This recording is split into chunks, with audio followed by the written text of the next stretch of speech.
হাসিল করতে। ঠিকটা তো ঠিক মতো বললেন না।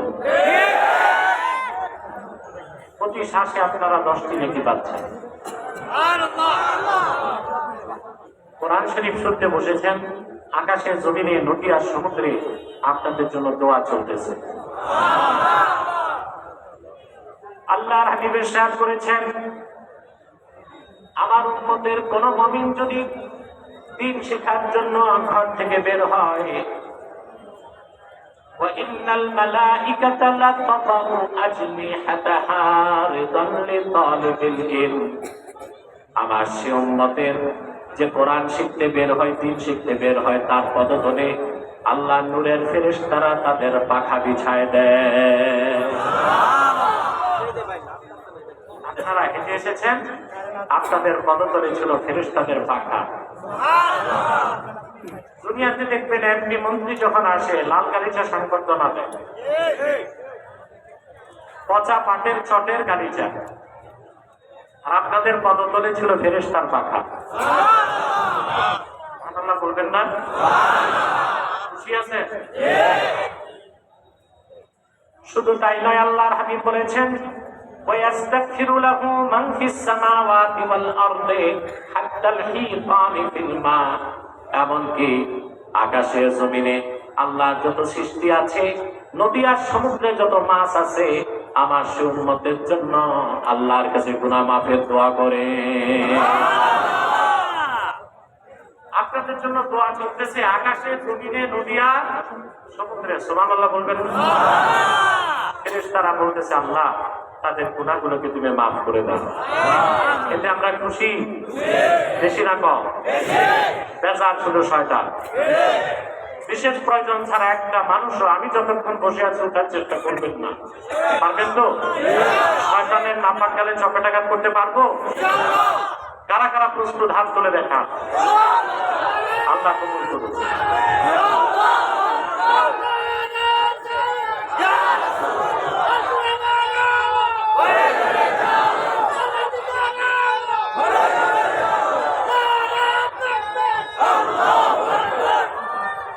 আমি আপনাদের সামনে সূরাতুল বাকারা থেকে 165 নম্বর আয়াত তেলাওয়াত করেছি। বর্তমান বাংলাদেশের রাজনৈতিক যে সংকট, তার কি সমস্যা, কি সমাধান, এই কথাগুলো আমরা কোরআন কারীম থেকে শুনবো ইনশাআল্লাহ। আমার সঙ্গে আপনারাও পড়ুন, যেন প্রতিটি অক্ষরের নূরকে আল্লাহ তাআলা আমাদের সিনায় ভাসিত করে দেন। বলুন আল্লাহুম্মা আমিন। আউযু বিল্লাহি মিনাশ শাইতানির রাজীম। বিসমিল্লাহির রাহমানির রাহিম।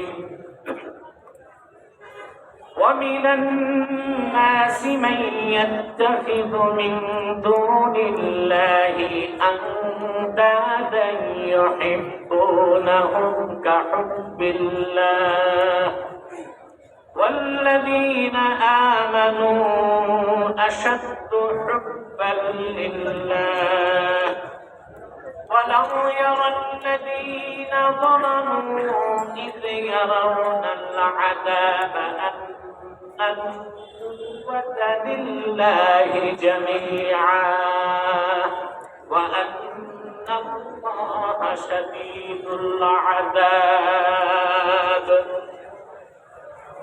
আল্লাহ তাআলা কোরআন কারীমের মধ্যে ইরশাদ করেছেন, وَمِنَ النَّاسِ مَن يَتَّخِذُ مِن دُونِ اللَّهِ أَندَادًا।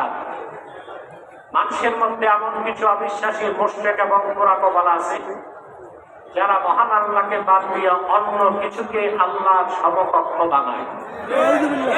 বলেন নাউযুবিল্লাহ। ইউহিব্বুনাহুম কাহুব্বিল্লাহ। আর আল্লাহর সাথে যে জিনিসগুলোকে তারা শরীক করে, ওগুলোকে আবার তারা ওই রকম ভালোবাসে মুমিনরা যেই রকম আল্লাহকে ভালোবাসে। والذين آمنوا أشد حبا لله। কিন্তু যারা প্রকৃত মুমিন তারা জীবনের চেয়ে বেশি মহান আল্লাহকে ভালোবাসে। ولو يرى الذين ظلموا إذ يرون العذاب أن القوة لله جميعا যারা জুলুম করছে নিজেদের উপর কাফের এবং মুশরিক, ওরা যখন ভয়ঙ্কর আযাব দেখবে তখন তারা টের পাবে, তারা অনুভব করতে পারবে নিশ্চয় সকল ক্ষমতার মালিক আল্লাহ, সর্বশক্তিমান কে? শাদীদুল আযাব, এবং নিশ্চয় আল্লাহ তাআলা আযাব দেবার ক্ষেত্রে অত্যন্ত কঠোর। খুব মনোযোগ দিয়ে শোনেন। মানুষের মধ্যে এমন কিছু মানুষ আছে যারা অন্যকে আল্লাহ সমকক্ষ বানায়। নির্দুন শব্দের বহুবচন আংতা। নির্দুন শব্দের আংতা। নির্দুন বলা হয় আরবিতে মহান আল্লাহ ছাড়া অন্য কিছুকে আল্লাহর সমকক্ষ মনে করাটাই শিরক, আর যেটাকে সমকক্ষ বানানো হয় ওইটাকে বলা হয় নির্দুন। এর বহুবচন হচ্ছে আংতা। সবগুলো তাফসীর সামনে রাখলে তিনটা ব্যাখ্যা পাওয়া যায় আংতাদের। একটা হচ্ছে মূর্তি, আরেকটা হচ্ছে রুআসাউল কুফার, কাফেরদের কাফের নেতা। 3 নাম্বার হচ্ছে শায়াতিন মিনাল জিন, শয়তান। যুগে যুগে যারাই পৃথিবীতে শিরক করছে, আল্লাহর বিপক্ষে অন্যকে আল্লাহর সমকক্ষে দাঁড় করাবার চেষ্টা করছে, এই 3টা জিনিস নিয়েই তারা শিরক করছে। হয় মূর্তি, নয় নেতা, নয় শয়তান। যেমন মক্কার কুরাইশরা আসনাম বা মূর্তিগুলোকে আল্লাহর সমকক্ষ মনে করতে বলেন নাউজুবিল্লাহ। আমি 3টা ব্যাখ্যাই ধাপে ধাপে আপনাদেরকে কম সময়ে শোনাচ্ছি। আপনারা জানেন আমিরপুরে আমি রাত 10টার আগে কখনো বসি না, ঠিক না? কিন্তু আগামীকাল আব্বাসী মসজিদ ইসালে সব মাহফিল, এই জন্য আমার সময় ছিল বাদে মাগরিব। একজন বয়োবৃদ্ধ বক্তা তিনি অনুরোধ করছেন তিনি মাগরিবের পর করবেন, আমি ছেড়ে দিছি। তারপর আস্তে আস্তে 8টা আবার মাওলানা আবুল কাশেম সাহেব তেলাওয়াত করছে, আমার ছাত্র আব্দুর রহমান, সবকিছু মিলিয়ে আমার একটু দেরি হয়ে গেল। যাক, আমার দেরি পরবর্তী আলোচক সবাই একটু দেরি করেই আসবে, আল্লাহ কবুল করুন। সম্মানিত সুধী, আন্দাজের কয়টা অর্থ? আল্লাহ ছাড়া অন্য যে কোনো কিছুকে আল্লাহর সমকক্ষ বানানোটাই কি আন্দাজ, সেটা শিরক। সেটা একটা অর্থ মূর্তি, দেব দেবী, প্রতিমা, ভাস্কর্য, মূর্তি। আরেকটা হচ্ছে রুআসাউল কুফার, ওইসব কাফের নেতা যারা আল্লাহর আইনের বিরুদ্ধে নিজেরা আইন তৈরি করে। আল্লাহর আইনের বিরুদ্ধে নিজেরা আল্লাযীনা ইউহিল্লুনা মা হারামাল্লাহ ওয়া ইউহাররিমুনা মা আহাল্লাল্লাহ। আল্লাহ যেটা হালাল করেন ওইসব নেতা যারা আইন করে আল্লাহর হালালটারে হারাম করে, আর আল্লাহ যেটা হারাম করেন ওইসব নেতা যারা আইন করে ওই হারামটারে হালাল করে, ওরা হচ্ছে রুআসাউল কুফার, কাফেরদের কাফের নেতা। তারাও আংতা, তারাও। 3 নাম্বার হচ্ছে শায়াতিন মিনাল জিন, শয়তান জানা। কথা বুঝতেছেন? মহান আল্লাহ রাব্বুল আলামিনের সমকক্ষ তো কিছু নাই, আছে না? গ্রন্থ বন্ধ করে দাও, এটা মনোযোগ নষ্ট করে এটা ক্রস করে দাও। কিছু বাকি আছে সোহেল নাকি হাসান ভাই? অন্য কারণ নাকি হাসান ভাই? আচ্ছা ঠিক আছে, এবার ক্লোজ করে দাও। মানুষ তো ম্যাজিক দেখতে পছন্দ বেশি করে, এটাও দরকার আছে। এই বক্তব্যটাকে সারা পৃথিবীতে লক্ষ লক্ষ মানুষের কাছে পৌঁছে দিচ্ছে তারা, ইউটিউবাররা। তা আমি বুঝি না, জনগণ ইউটিউবারদের উপর আসলেই খেপে যায়। বসো, ক্যামেরা নামাও, এটা করো সেটা করো না, বরং ওদেরকে প্রত্যেক কমিটির উচিত দাওয়াত করে খাওয়ানো। তো প্রোগ্রামটাকে চ্যানেলের মাধ্যমে প্রচার করে আমি বললাম আর কি, আমি হলে খাওয়াই দিত। সম্মানিত সুধী, আল্লাহর সমকক্ষ তো কিছু হতেই পারে না। তো মুশরিকরা আল্লাহর সমকক্ষ কিছু যদি বানায়, এই প্রসঙ্গটা কেন আসলো? প্রশ্ন আসে না? আল্লাহ কত বড় তা চিন্তা করতে পারবেন? এই যে আপনি পৃথিবীতে আছেন না, কথা বলেন, এই পৃথিবীটা 51 কোটি বর্গ কিলোমিটার। কত? 51 কোটি বর্গ কিলোমিটার। 51 কোটি বর্গ কিলোমিটার পৃথিবীটা। এখন পর্যন্ত বিজ্ঞানীদের পক্ষে পৃথিবীতে আবিষ্কার করা সম্ভব হয় না। যদিও বিজ্ঞানীরা বলে দুনিয়াটা হাতের মুঠোয়, ছাতা কিচ্ছু না। উত্তর মেরু এখনো পুরো আবিষ্কার করতে পারে না। অ্যামাজন জঙ্গল এখনো পুরো আবিষ্কার করতে। প্রশান্ত মহাসাগরে মারিয়ানা ট্রেঞ্চ এখন আবিষ্কার করতে। এই পৃথিবীটা, এই দুনিয়াটাই এত বড়, এর থেকে 13 লক্ষ গুণ বড় হচ্ছে সূর্যটা। কত লক্ষ গুণ? সূর্যটা যে গ্যালাক্সিতে আছে, আমাদের যে গ্যালাক্সি মিল্কি ওয়ে, সূর্যের মতো 10,000 কোটি নক্ষত্র মিলেই এই একটা গ্যালাক্সি। এরকম বিলিয়ন বিলিয়ন গ্যালাক্সি আল্লাহ তাআলা প্রথম আকাশের নিচে সাজায় রাখছেন। রাসূল করিম সাল্লাল্লাহু আলাইহি ওয়াসাল্লাম হাদিস, মালিক ইবনে সাফসা রাদিয়াল্লাহু তাআলা বর্ণনা করেছেন, বুখারী ও মুসলিমে হাদিসটি এসেছে, মিশকাতেও আছে। দুনিয়া থেকে প্রথম আকাশে যেতে লাগবে 500 বছর। তারপর দ্বিতীয় আকাশ, তারপর তৃতীয় আকাশ, তারপর চতুর্থ, তারপর পঞ্চম, তারপর ষষ্ঠ, তারপর সপ্তম, তারপর সিদরাতুল মুনতাহা, তারপরে লা মাকান, তারপরে লা জামান, তারপরে নূরের পর্দা, একটা পর্দা থেকে আরেকটা 500 বছর দূরে। এরকম 70,000 নূরের পর্দার উপরে আমার আল্লাহ আরশুল্লাহিল আযীম। সে আরশে আজিমের সামনে সম্মুখ প্রান্তে আল্লাহর কুরসিটা রাখা। কুরসিটা কত বড়? আল্লাহ বলেছেন, ওয়াসিআ কুরসিয়ুহুস সামাওয়াতি ওয়াল আরদ। আল্লাহর কুরসিটা 7 আকাশ 7 জমিনের চেয়ে বড়। আব্দুল্লাহ ইবনে আব্বাস রাদিয়াল্লাহু তাআলা আনহুমা ব্যাখ্যা করেছেন, তানবীরুল মিকবাস মিন তাফসীর ইবনে আব্বাস এসেছে, কুরসিয়ুহু আওসাউ মিনাস সামাওয়াতি ওয়াল আরদ।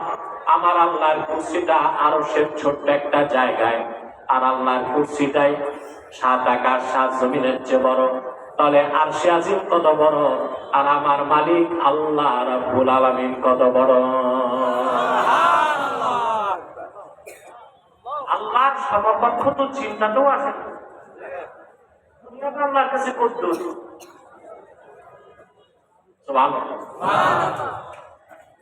আমাদের দেশে ভণ্ড পীর ফকির আর কিছু মূর্খ সুফি দরবেশ একটা মওযু হাদিস বলে যে আকাশ জমিন কোথাও আল্লাহর জায়গা হয় না, মুমিনের অন্তরে আল্লাহ জায়গা নেন।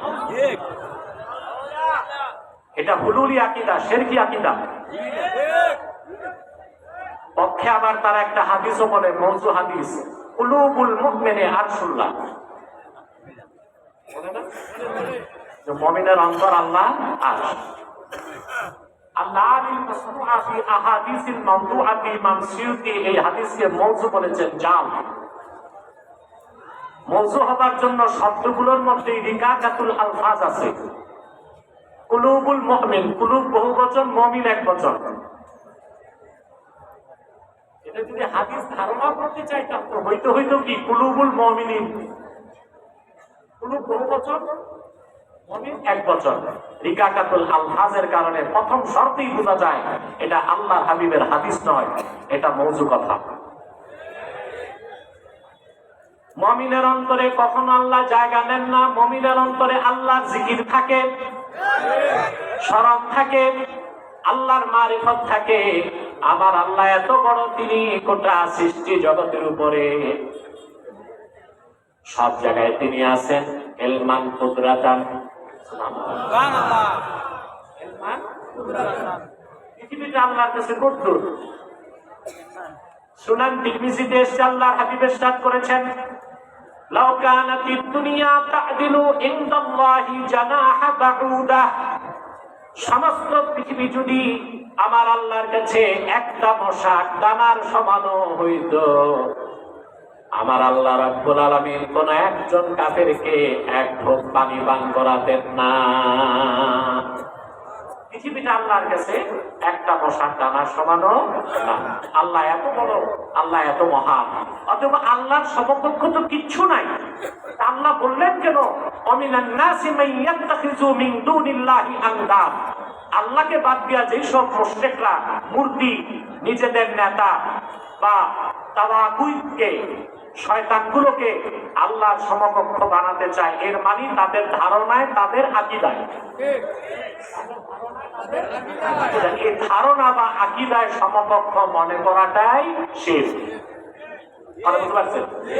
তাহলে আত্মা তত্ত্ব হচ্ছে মূর্তি কিংবা নেতা কিংবা শয়তান, যেটাকে আপনি আল্লাহর সমকক্ষ মনে করবেন ওইটাই আন্দাজ, ওইটাই শিরক, এবং আপনি মুশরিক হয়ে যাবেন। বলেন নাউযুবিল্লাহ।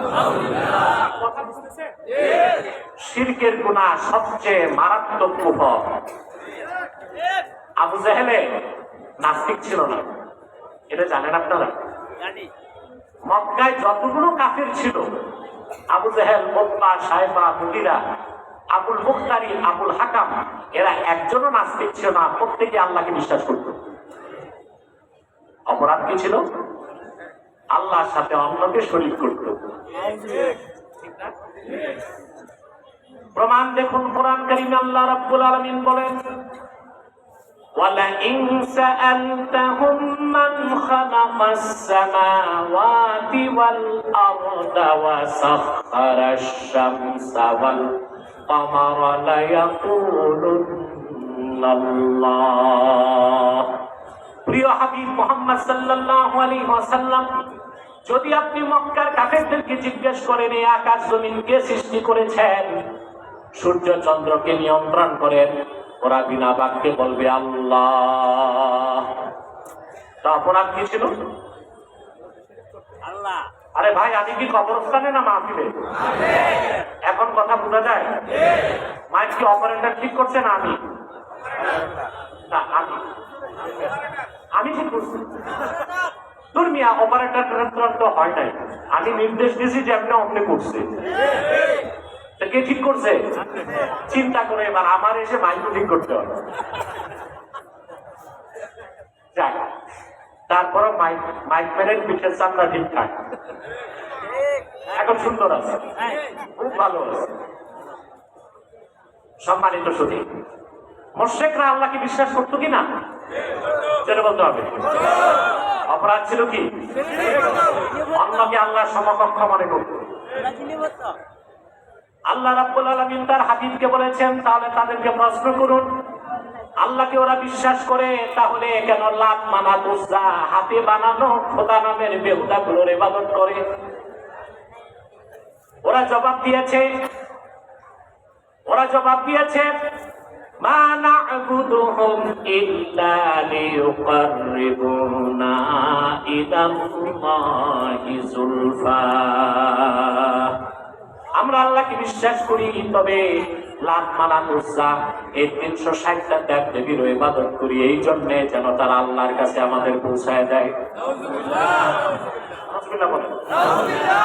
ওদের অপরাধ ছিল শিরক। অপরাধ কি ছিল?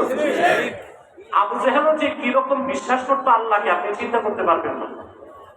হাদিস সাক্ষ্য দেয়, কোরআন সাক্ষ্য দেয়, রাসূল কারীম সাল্লাল্লাহু আলাইহি ওয়াসাল্লাম যখন বদর যুদ্ধে গেলেন, ইসলামের প্রথম পূর্ণাঙ্গ যুদ্ধের নাম কি? মদিনা মুনাওয়ারা থেকে 80 কিলোমিটার দূরে বদর প্রান্ত। আবু জেহেল 950 জন থেকে 1000 সৈন্য নিয়ে রওনা দিয়েছে। আবু জেহেল ছিল আবু জেহেল, কিন্তু ছিল বিচক্ষণ নেতা, কাফের হইল।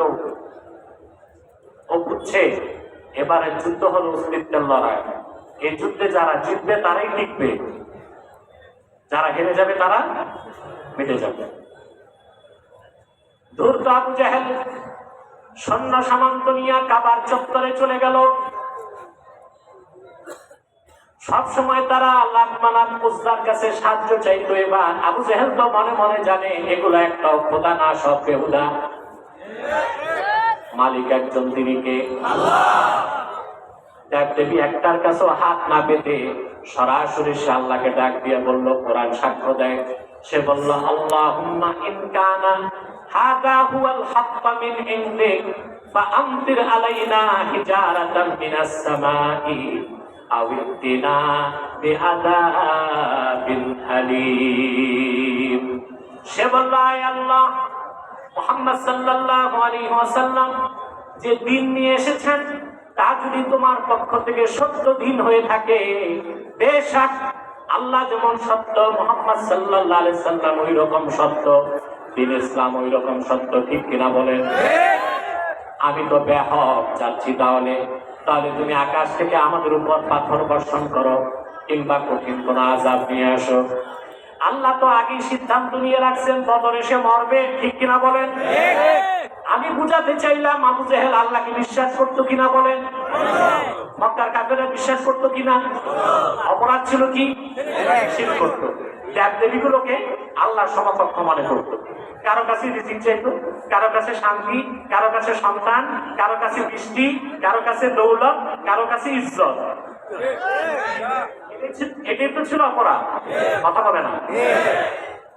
তাহলে যে কোনো ব্যক্তি বা বস্তুকে আল্লাহর সমকক্ষ মনে করাটাই কি শিরক। আন্দাজের আরেকটা অর্থ হচ্ছে তাওয়াগুত মিনাশ শায়তান। দ্বিতীয় অর্থ হচ্ছে রুআসাউল কুফফার, ওই সব কাফের নেতা যারা আল্লাহর আইনের বিরুদ্ধে আইন তৈরি করে বলেন নাউজুবিল্লাহ। এই সেফটি কাজটা বাংলাদেশে আছে না নাই? চিল্লায় বলেন আছে না না? আমরা এমন এক বাংলাদেশ চাই যে দেশের সংসদের আইনের উৎস হবে আল্লাহর কোরআন, রাসূলুল্লাহর সুন্নাত। মানব রচিত কোন আইন দিয়া বাংলাদেশ চলুক, বাংলাদেশের যুব সমাজ তার চায় না। কোরআন সুন্নাহর আইনে বাংলাদেশ গঠন করতে হবে, চলতে হবে। এটাই আমার বাংলাদেশের যুব সমাজের প্রাণের দাবি। সেটা বাস্তবায়ন করতে যদি আরেকবার রক্তাক্ত বিপ্লবের প্রয়োজন হয়, কারা কারা প্রস্তুত আছে যুবকরা হাত তুলে দেন।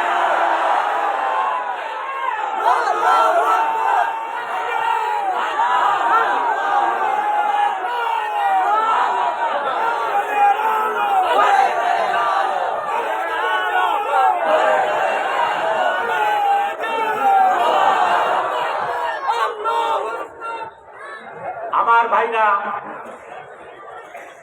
রুআসাউল কুফফার, ওইসব আইন প্রণেতা যারা আল্লাহর আইনের বিরুদ্ধে আইন তৈরি করে, তারাও শয়তান, তারাও আন্দাজ।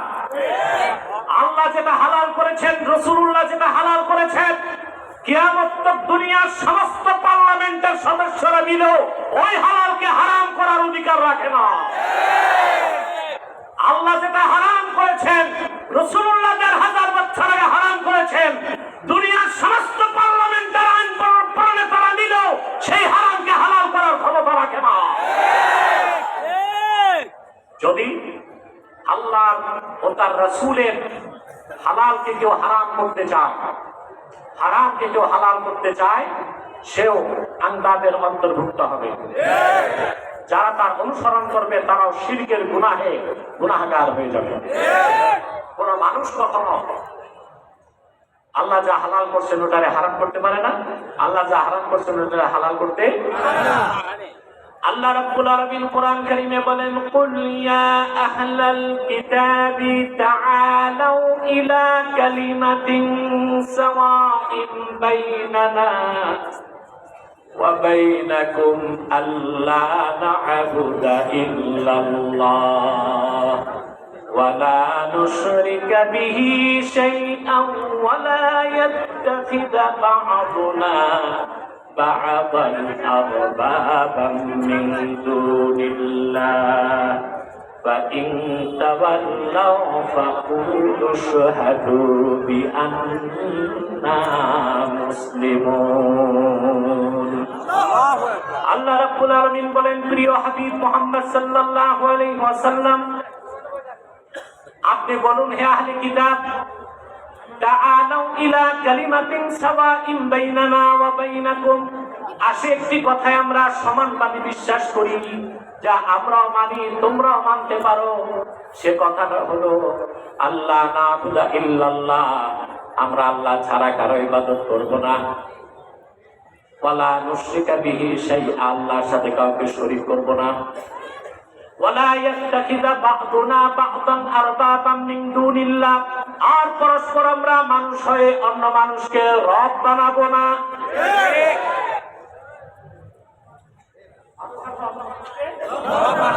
রব বানাবো না।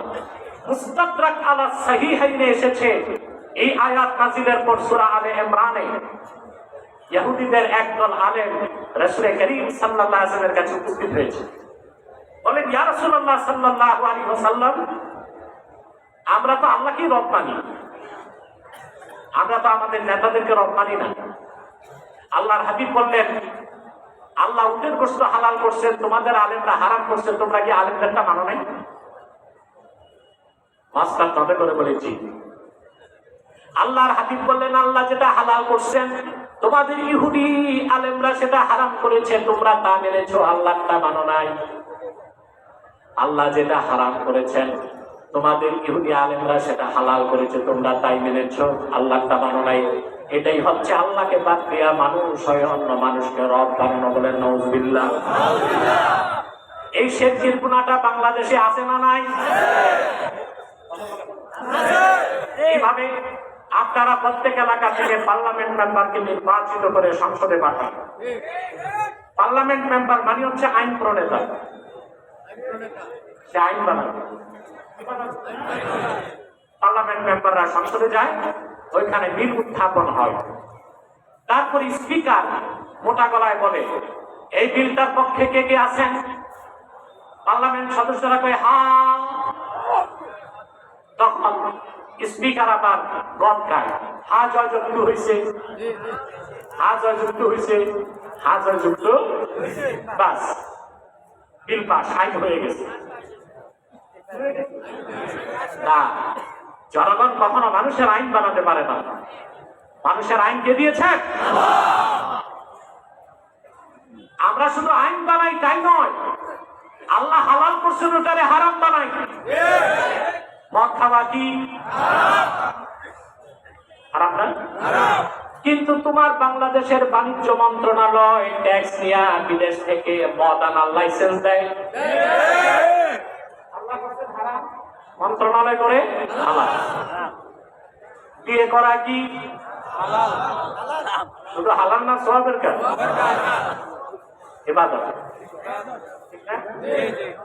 কারোর জন্য বিয়ে করা ফরজ, কারোর জন্য সুন্নাত, কারোর জন্য নফল, কারোর জন্য হারাম। হারাম কার জন্য? যার ফ্যাক্টরি ভিউজ। ওর বিয়ে করা কি? ও তো বিয়ে করলে আরেকটা জীবন নষ্ট হবে। কথা বলে দেখা যায় যুবকরা বিদেশ থেকে 10 বছর পর আসে, পারিবারিক চাপে বিয়ে করে, বিয়ের পর দেখে যেন অবস্থা খারাপ, ধরা খেয়ে যায়। বাকি জীবন কবিরাজের দোকানে সংসার বোতল টানতে টানতে জীবন শেষ। আগেই তুমি দেখে নাও ফিট আছো কিনা ফিজিক্যালি। বিয়ে করা কি হালাল, সৎ কাজ, নেক কাজ। অবশ্য আমাদের দেশে কিছু মৌলবী সাহেব ফতোয়া দেয় 4 বিয়ে করা সুন্নাত। এটা ভুল কথা। 4 বিয়ে সুন্নাত না, 4 বিয়ে করা জায়েজ, অনুমোদন আছে। যে মৌলবী সাহেবের 4 বিয়ে করতে মন যায় সে করুক না, আমাদের দাওয়াত করুক, আমরা খাবো তার বিয়ের দাওয়াত। কিন্তু এটারে সুন্নত বলে নাস্তিকদের কথা বলার সুযোগ করে দেওয়া তো তার নির্বুদ্ধিটা। 4 বিয়ের আল্লাহ কি দিচ্ছেন? ইজাজত। أنكحوا ما طاب لكم من النساء مثنى وثلاث ورباع وإن خفتم ألا تعدلوا فواحدة।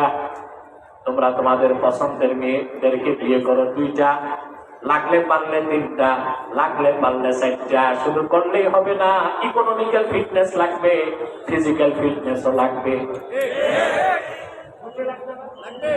এরপর আল্লাহ বলছেন ওয়াইন খিফতুম আল্লা তা'দিলু, যদি ভয় পাও যে তুমি জাস্টিস, ন্যায় বিচার করতে পারবে না, তাহলে একটা তুমি এক বউয়ের অধিকার আদায় করতে পারেন না, আপনি একাধিক করবেন কেমন? আপনি ইনসাফ করতে পারবেন? শরীয়তের নিয়ম যার 2 বউ, সে একটা সপ্তাহকে 2 ভাগ করবে, 3.5 দিন বড় বউ, 3.5 দিন। আপনারা এখানে করেন? মিয়া সাহেব দ্বিতীয় বিয়ের পর তো বড়টার কাছেও যান না 3 মাস, ছোটটার কাছে তো চিল্লা লাগা।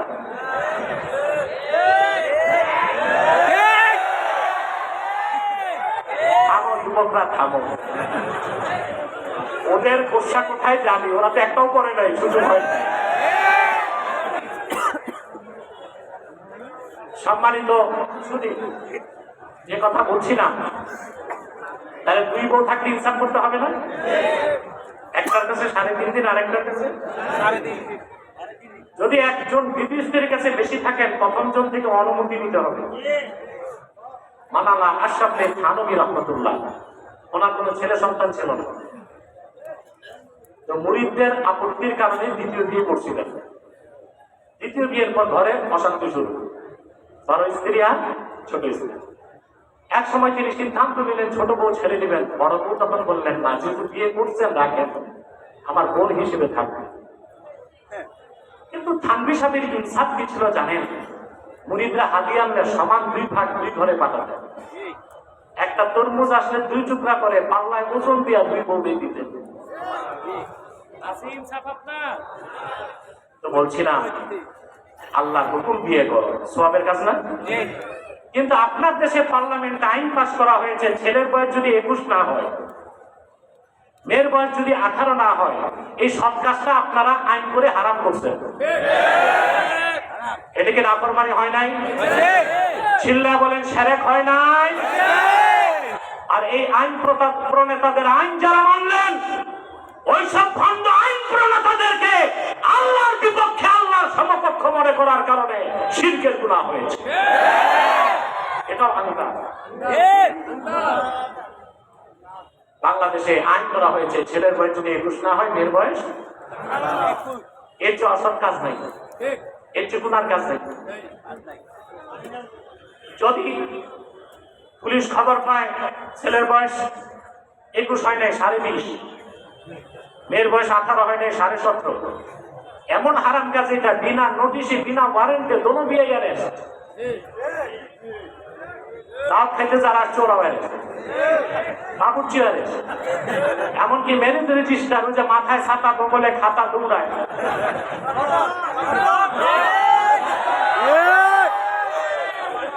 এও অ্যারেস্ট। আরে হালাল জিনিস, বৈধ কাজ, সওয়াবের কাজ, দামি কাজ, আইন করে বানাইছে হারাম। জেনা করা কি? তোমাদের মন্ত্রী এমপিরা তোমাদের পার্লামেন্টে আইন করেছে, সংবিধানে আইনে বলে ছেলে আর মেয়ে বয়স যাই হোক, নিজেরা মন দেয়া নেয়া করে একটু পার্কে, রেস্টুরেন্টে, নদীর পাড়ে কিংবা জঙ্গলে যে ফষ্টি নষ্টি, ফ্রি মিক্সিং, লিভ টুগেদার, তাতে কোনো সমস্যা নাই। এনার মতো হারামকে আইন করে করছে হালাল। কথা বলেন, বিয়ের মতো হালালকে আইন করে করছে হালাল। এরাও আন্দাজ বানাইছে কিনা? আল্লাহ হালাল করছে, ওরা করছে কি? আল্লাহ হারাম করছে, ওরা করছে কি? আমরা শিরক মুক্ত পার্লামেন্ট চাই। আমার আইনের উৎস হবে কোরআন, সুন্নাহ, ইজমা, কিয়াস। মানুষের মন করা কোনো আইন দিয়ে বাংলাদেশ চলবে না। শিরক মুক্ত পার্লামেন্ট করতে যদি আরেকবার বিপ্লবের ডাক আসে, বুকে তাজা রক্ত ঢেলে দিতে বাংলার দামাল যুবকদের প্রস্তুত থাকতে হবে।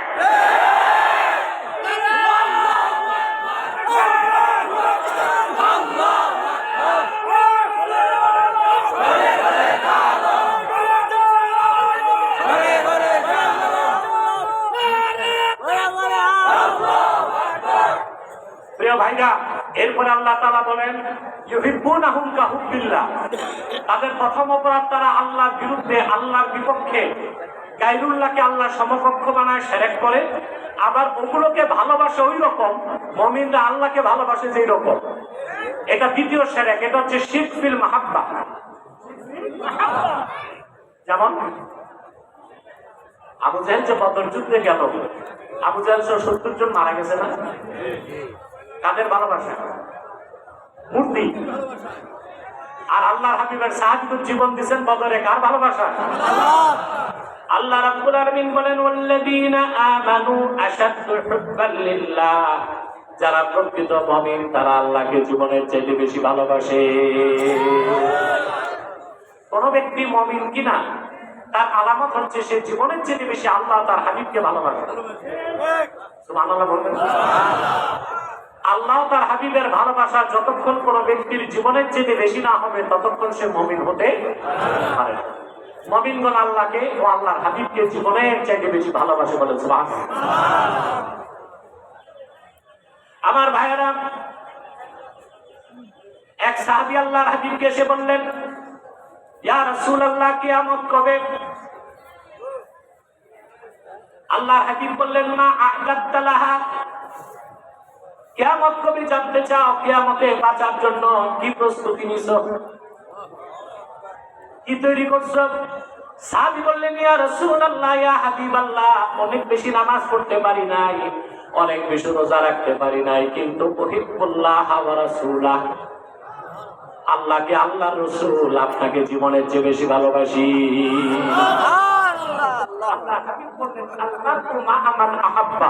যে যাকে ভালোবাসবে তার সাথেই তার হাসর হবে বলেন সুবহানাল্লাহ। কাফের মুশরিকের আলামত হচ্ছে তারা জীবনকে দুনিয়াকে সম্পর্কে বেশি ভালোবাসে। আল্লাহ রাব্বুল আলামিন বলেন, الذين يستحبون الحياة الدنيا على الآخرة ويصدون عن سبيل الله ويبغونها عوجا। যারা কাফের মুশরিক ও বিশ্বাসী তারা দুনিয়ার জীবনকে আখিরাতের উপর বেশি প্রাধান্য দেয়, ভালোবাসে। দুনিয়ার চাকচিক্য টাকা পয়সার কারণে সৎ পথ ছেড়ে দেয় আর ইসলামের পথ থেকে মানুষকে সরায় দেয়। নাউজুবিল্লাহ বলেন। কিন্তু যে ব্যক্তি প্রকৃত মুমিন সে জীবন থেকে বেশি আল্লাহ তার হাবিবকে ভালোবাসবে, ঠিক কিনা বলেন? বুখারী শরীফের হাদিস কিতাবুল ঈমান হাদিস নাম্বার 25 আল্লাহর হাবিব ইরশাদ করেছেন, সালাসুন মান কুন্না ফীহি ওয়াজাদা হালাওয়াতাল ঈমান। যেই মুমিন মুসলমানের ভিতরে তিনটা খাসলত একত্রিত হয়ে যাবে সে ঈমানের মধুর স্বাদ পেয়ে যাবে। মধুর স্বাদ পাইছেন ঈমানের?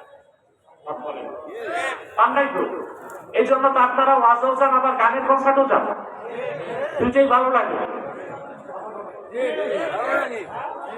ইসলামী সম্মেলনও যান আবার যাত্রা অনুষ্ঠানও যান, ওইটাও ভালো লাগে। তার মানে কিছু মুনাফিকি। কিন্তু যে ব্যক্তির অন্তরে তিনটা খাসলত একত্রিত হয়ে যাবে ঈমানের মধুর স্বাদ সে পেয়ে যাবে বলেন সুবহানাল্লাহ। বলবো? মনে রাখবেন, হৃদয়ে লালন করবেন, মেসেজটা বাড়ি যাবে, হাতে গনে গনে মুখস্থ করেন। মান কানা আল্লাহু ওয়া রাসূলুহু আহাব্বা ইলাইহি মিম্মা সিওয়াহুমা, ওই ব্যক্তি যার কাছে আল্লাহ তার রাসূলের ভালোবাসা হবে সবকিছুর চেয়ে বেশি, তার জীবনের চেয়ে বেশি। ওয়া মান ইউহিব্বুল মারআ লা ইউহিব্বুহু ইল্লা লিল্লাহ, দ্বিতীয় খাসলত ব্যক্তি অন্য কোন কাউকে ভালোবাসবে শুধুমাত্র আল্লাহর জন্য। তিন নাম্বার হচ্ছে ওয়া মান ইয়াকরাহু আন ইয়াউদা ফিল কুফরি বা'দা ইয আনকাযাহুল্লাহ কামা ইয়াকরাহু আইয়ুলকা ফিন নার। ঈমান আনার পরে ব্যক্তিকে আবার কাফের হয়ে যাওয়াটা ওই রকম অপছন্দ করবে জীবন্ত কোন মানুষকে আগুনে জ্বালায় দেওয়াকে যেমন অপছন্দ করে। অর্থাৎ ব্যক্তির কাছে ঈমানের ভালোবাসা সবচেয়ে বেশি হবে, ঈমানের উপর কোনো কিছু হবে না, ঠিক কিনা বলে? সে ঈমান বাঁচাবার জন্য জীবন দিবে। আজকে আমরা নেতা নেত্রী আদর্শ আর দুনিয়াদারি রক্ষা করতে ঈমান নষ্ট করি, করতেছি না? রাসূল করিম সাল্লাল্লাহু আলাইহি ওয়াসাল্লামের সুমহান সাহাবীগণ জীবন দিতেন, ঈমান দিতেন না।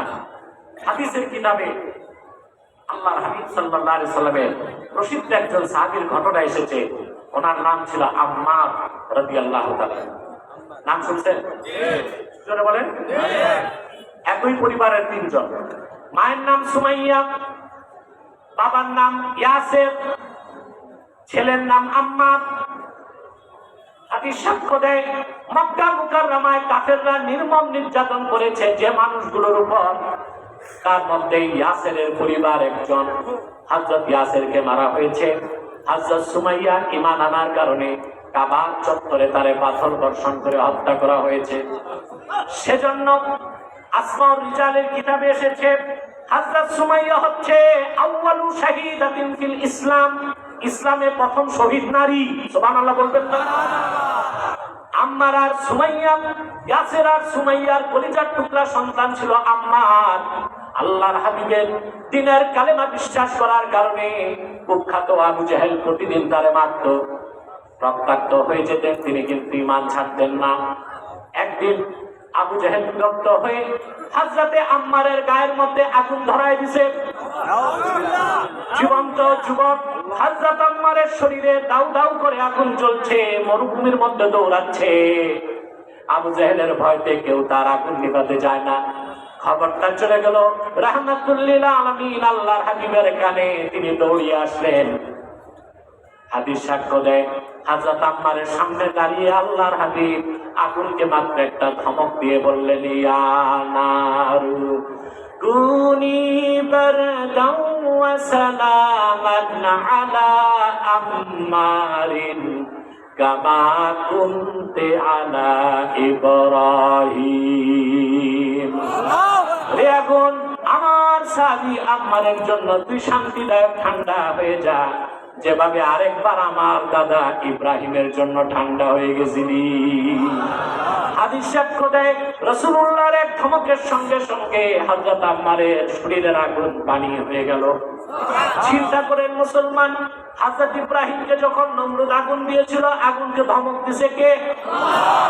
আর আম্মারের গায়ে আবু জহল যখন আগুন দিছে, আগুনকে ধমক দিছেন কে? আল্লাহর হাবিব।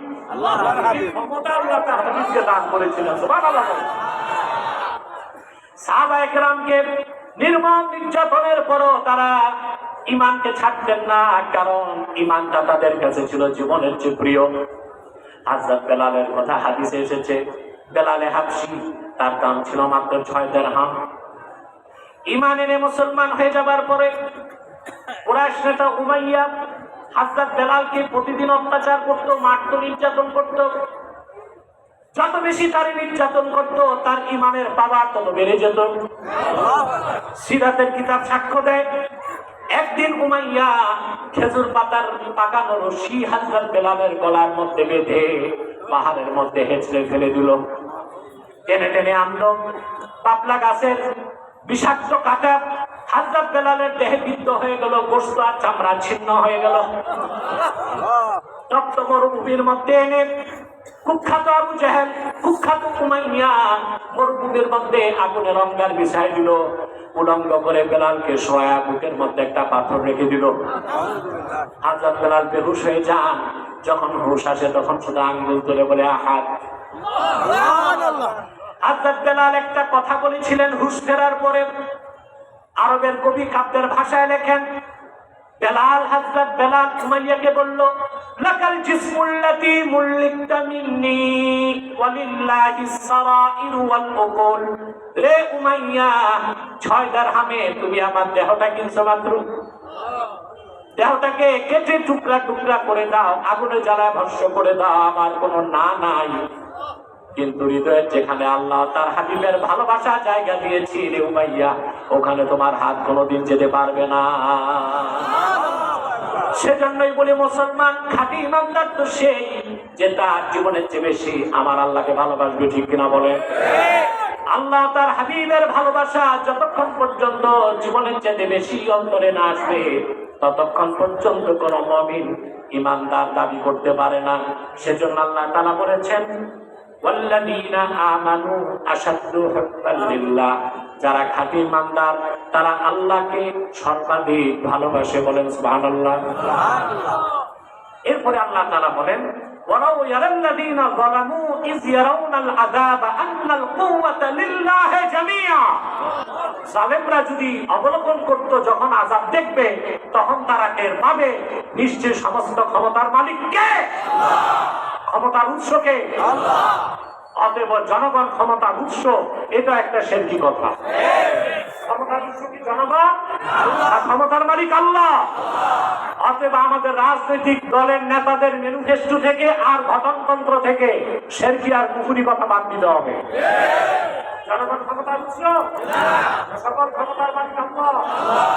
জনগণ কি ক্ষমতা রাখে দেখছেন না করোনার সময়? কোথায় ছিল জনগণ? বাবা মারা গেছে, বাবাকে দাফন করতে ছেড়ে আসে। সামান্য করোনা, আপনারা তো সাধারণ মানুষ, পুলিশ, ম্যাজিস্ট্রেট, এসপি, ডিসি, মন্ত্রী, প্রধানমন্ত্রী সব ঘরে বসাই দিচ্ছে, ঠিক না? অতএব ক্ষমতার মালিক আসলে আল্লাহ। আপনারা আমেরিকার ক্যালিফোর্নিয়াতে দেখছেন আগুনে সব চলে গেছে। পৃথিবীতে বলা হয় সুপার পাওয়ার, তারা কি আগুন নিভাইতে পারে নাই। যতদিন আল্লাহ চাইছে ততদিন আগুন ধরায় রাখছে। জীবন পর শুনলাম পানি দিলে আগুন নিবে, আর আমেরিকায় দেখলাম পানি দিলে আগুন বাড়ে। এটা কার গজব ছিল? চিল্লাহ বলেন, কার গজব ছিল? এই আমেরিকা ইসরায়েলকে 15 মাসে ফিলিস্তিনে হামলা করতে $2,200 কোটি সাহায্য করছে। আর 15 দিনের আগুনে আল্লাহর গজবে চলে গেছে তার $11,500 কোটি টাকার সম্পদ। তারপর আমরা দেখছি সভ্য দেশের অসভ্য মানুষদের চিত্র। একদিকে ঘর বাড়ি জ্বলছে, আরেকদিকে ওই দেশের নাগরিকরা লুটপাট করছে। দেখেন নাই? এটাই তো কল্যাণ রাষ্ট্র। বলা হয় পৃথিবীতে আমেরিকা হচ্ছে ওয়েলফেয়ার স্টেট, কল্যাণ রাষ্ট্র। আর আমেরিকানদেরকে বলা হয় সিভিলাইজড নেশন, সভ্য জাতি। আইন যতক্ষণ আছে ততক্ষণ সভ্য। কথা বলেন, এটা কি সভ্য জাতি? আগুন লাগছে পরে লুটপাট করছে ওরা। বাংলাতে আপনারা পড়তেন কারো ঘর পুড়ে আর কেউ আলু পোড়া দিয়ে খায়, কারো ঘর জ্বলে কেউ আলু পোড়া দিয়ে। আমেরিকায় তাই হচ্ছে না? অতএব সমস্ত ক্ষমতার মালিককে এই বিশ্বাস আমাদের অন্তরে রাখতে হবে। সেজন্য ইসলাম আমাদেরকে শিখায় সার্বভৌমত্বের মালিক জনগণ না, সার্বভৌমত্বের মালিক আল্লাহ। সার্বভৌমত্বের মালিক কে? আল্লাহ। আমাদেরকে শিরকের গুনাহ থেকে অবশ্যই। আমি আজকে আর পারছি না, আমি বিদায় নেব। কয়েকটা জরুরি কথা বলি। যে কথাগুলো বললাম এগুলো মনে রাখবেন তো ইনশাআল্লাহ? শিরকের গুনাহ করবেন? জোরে বলতে হবে, করবেন? আল্লাহ কখনো শিরকের গুনাহ মাফ করবেন না। আপনি যত বড়ই গুনাহগার হন না কেন, শিরকের গুনাহ যদি না করেন আল্লাহ তাআলা অবশ্যই আপনাকে কোনো একদিন মাফ করে দিবেন। দিবেন কিনা? আমরা শিরক আর কুফর থেকে দূরে থাকবো, পকেটে রাখবো। সাদাকাল্লাহু রাসূলুহু ওয়া সাদাকা রাসূলুহুল নবিয়্যুল কারীম ওয়া নাহনু আলা যালিকা মিনাশ শাহিদিন ওয়াশ শাকিরিন। আলহামদুলিল্লাহি রাব্বিল আলামিন। আজ বলবো এই মুরব্বি উঠছে কেন? তো মুরব্বি বলাও তো আরেক সমস্যা। এই উঠতে নিষেধ করছি। আমার কিছু কথা আছে, এটা শুনতে হবে। আর দান বাক্সগুলো যাচ্ছে, প্রত্যেকে কিছু কিছু দিতে হবে। ও দেওয়া আছে, আপনারা দিবেন না কিছু কিছু? কথা বলে না ভাই। আরে ভাই, লাখ লাখ টাকা খরচ হয় আমিরপুরের মাহফিলে, যদি না দেন তো কেমনে করবেন? অফিসে অনেকে দিচ্ছে, আর দান বাক্সে কে কে দিবেন? 10 টাকা হলো একটু আদা করুন না, 10 টাকা হলেও দিবেন, কমসে কম 10 টাকা হাত নামান। আর যারা হাত তুললেন না, আমার থেকে নিয়ে আসেন 10 টাকা। বসো না, তোমরা দাঁড়াচ্ছ।